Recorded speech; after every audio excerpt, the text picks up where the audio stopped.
चलिए रुक करते हैं अगली बड़ी खबर की ओर। शामली के गांव हरिनगर में मां बेटी की हत्या की गई। बदमाशों ने घर में घुसकर गला दबाकर दोनों की हत्या की। दो बदमाशों ने हत्या की है और आरोपी बोरे में भरकर शव ले जाने की कोशिश कर रहे थे। लोगों के आने पर शव को मौके पर छोड़कर फरार हो गए दोनों आरोपी। इस वक्त की बड़ी खबर आपको दे रहे हैं, जहां पर मां बेटी दोनों की हत्या कर दी गई। और यहां पर बदमाशों के हौसले कितने बुलंद हैं, इस बात से अंदाजा लगाया जा सकता है कि घर में घुसकर दोनों ही मां बेटी का गला दबाकर उनकी हत्या कर दी गई। बोरे में डालकर दोनों का शव ले जाया जा रहा था, लेकिन लोग वहां पर इकट्ठा हुए और बदमाश जो थे वो शवों को छोड़कर वहां से फरार हो गए।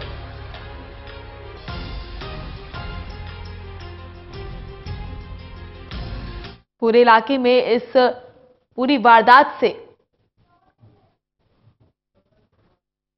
सब आश्चर्यचकित हैं और परिवार में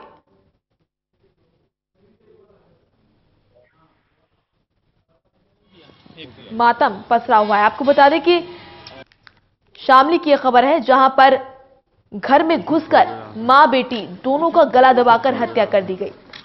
किस तरह जो बदमाश हैं वो बेखौफ हैं, पुलिस प्रशासन का कोई डर नहीं है, इसकी बानगी देखने को मिली। घर में घुसकर मां और बेटी दोनों का गला दबाकर हत्या कर दी जाती है और आरोपी बोरे में भरकर शव को ले जाने की कोशिश कर रहे थे। लोगों के आने पर शव को मौके पर छोड़कर दोनों ही आरोपी फरार हो गए।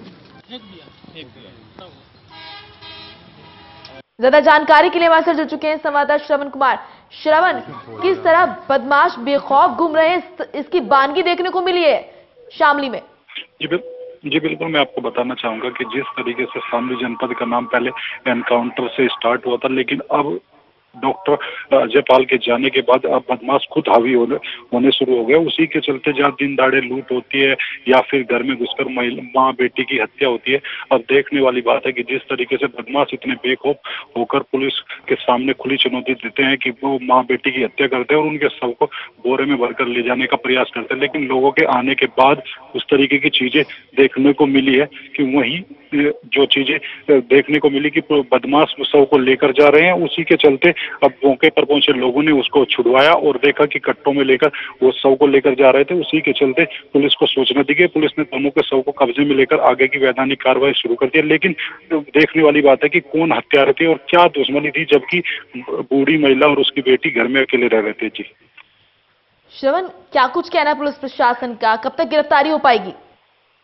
जी बिल्कुल, मैं आपको बताना चाहूंगा कि जिस तरीके से एक महिला और उसकी बेटी की हत्या हुई है, उसमें साफ तौर से पुलिस अधिकारी का कहना है कि हमने अलग अलग टीम गठित कर आरोपियों की तलाश तेज कर दी और जल्दी आरोपी को गिरफ्तार कर लिया जाएगा और कुछ सुराग पुलिस को मौके से मिले हैं। जी चलिए, बहुत बहुत शुक्रिया आपका श्रवण, तमाम जानकारी के लिए। लगातार प्रदेश में